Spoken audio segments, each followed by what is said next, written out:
The Colorado Avalanche have been eliminated from the playoffs, and they are already making ruthless moves. Management is firing people that they just did not see as adequate, and this entire management down to the players are disappointed with how the Avalanche lost this series. What is up, Avalanche Nation? This is Avalanche Digest, your one-stop shop for all of your Avs news, and we're going to get right into this news here for you guys, but don't forget to subscribe so you don't miss a thing coming out, and comment down below what you would like to see this direction of a team take for the future moving forward.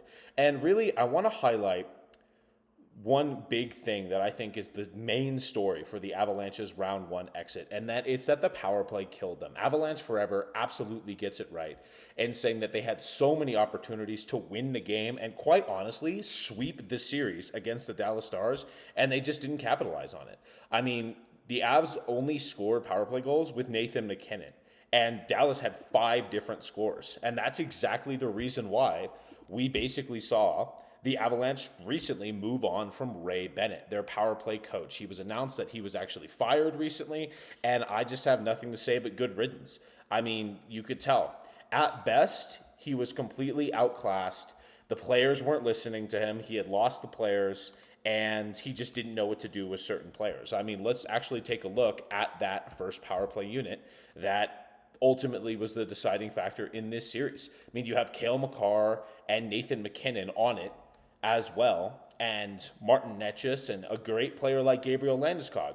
But do you decide to use Gabe Landeskog as his normal, the thing he's done his entire career, which is stand in front of the net, screen the goalie, tip pucks, and collect rebounds? No, you don't. You put him as the right time threat, which you had never done previously. As a player that hasn't played in 3 years, you're expecting his shot to just be on in the playoffs, one-timing pucks. Even though he's never done that in his entire career, you're going to put him as the right side one-time threat. Get fired. That's basically the only advice I have for Ray Bennett. What a joke of a power play coach, and it's ultimately the deciding factors to why the Avalanche lost this series.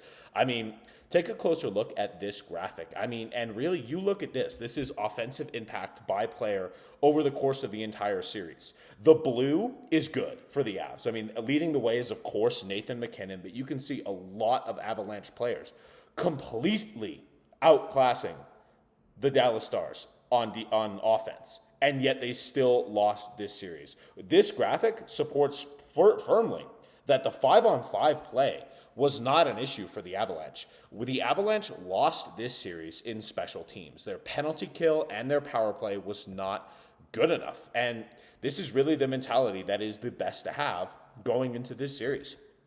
The reffing was wildly inconsistent, yes, but it was something I like to call consistently inconsistent for both teams. So it's really not that much of an excuse. You take a look at all the opportunities the Avs had to seal this away. They had a power play with under 2 minutes left to go in Game 2. Didn't capitalize on it. You lost in overtime. 4-minute power play into the overtime of Game 3, and I believe it was about 3.5 minutes going into overtime, barely was even threatening. And a power play with a 2-1 lead in the third tonight, like I mentioned before, and you still didn't score on it. And actually, earlier on in that Game 7, there actually was another 4-minute power play for the Colorado Avalanche. They had, I think Jamie Benn, their captain, had a double minor high sticking call, and then the Avs went on the power play, couldn't score on it at all. So really, the power play is what ultimately lost the Avalanche's playoff hopes really this season, and that's the reason why they decided to fire their power play coach. I mean, you take a look at how they utilized it. We're going to put Artturi Lehkonen in front of the net. We're not going to put Gabe Landeskog, who's made a career out of doing that. We're not going to put Valeri Nichushkin, who had been doing that in Gabe Landeskog's absence and was doing it great. We're not going to do either of that. Oh, and that new guy we got, Brock Nelson, who is one of the best bumper players in that spot in the league for most of his entire career, we're not going to put him there either. I mean, this just screams coaching malpractice in every sense of the word, and really you can't be all that surprised. I mean, you take a look at what Joe Sakic had to say, and that it is disappointed that it ended like that. I mean, really it seemed like from every stretch they were incredibly confident with the team they put out there. You could see in the press conference for the season with Joe Sakic and Chris MacFarland, that they were both pretty happy with how the team played, and they were confident going into the series. I mean, for goodness sake, Dallas was missing their top scorer and their best defenseman, and you still couldn't win in a 7-game series. I mean, it's just unacceptable how bad the power play was. And Joe Sakic said it himself, that a different voice going into that next year may be the answer. I was reiterating it before, but you take the return of Gabe Landeskog. He fires a goal. He gets amazingly on the board. He looks like he never left, which is the best case scenario you could have even hoped for. And you squander the opportunity. I mean, it's just not what you want to see. And obviously, it's a massive disappointment for almost everybody before, and they know that, and that's kind of the saddest part, is they're going to have to go into the summer with the knowledge that they just didn't do well enough. And ultimately, it's going to be a question heading into next year: who is the power play coach, number one, and what other personnel changes do we see? Really, I was critical of Jared Bednar here. I mean, I would say out of all of the front office, I want him to get fired the least. I think he's a great guy. The players obviously love him. He has done wonders for this organization, but it's time to seriously ask the question, what is the shelf life for Jared Bednar? Is he the right coach moving forward, or are we going to have more situations where the Avs just take off games, they let off the gas, they look like they're not even going to play? I mean, is the shelf life coming to an end for Jared Bednar? I don't think he's a bad coach. I don't think his advice is bad, but it seems like the players just sometimes tune him out. And you hate to see that, honestly.